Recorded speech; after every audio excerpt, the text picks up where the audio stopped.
Hi mga sis! Welcome to Heraji Official Channel!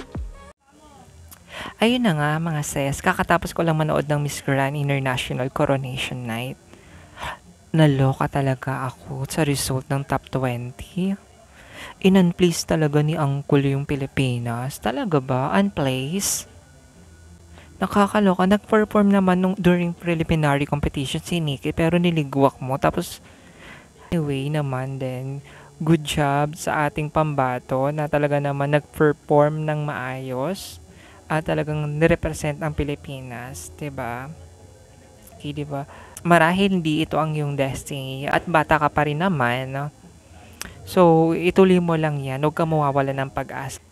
Mga sis, kayo, anong reaction nyo nung nalaman yung unplaced si Philippines? At wala talaga sa top 20 ni Uncle sa Miss Grand International. Naloka din ba kayo? Or expected nyo na talaga na hindi talaga papapasukin? Please, supportahan natin ang ating pambato na si Nicole Borromeo na bukas na po ang laban niya sa Miss International. Mga sis, please comment down below para malaman ko kung ano mga say ninyo sa latest chika. And please subscribe.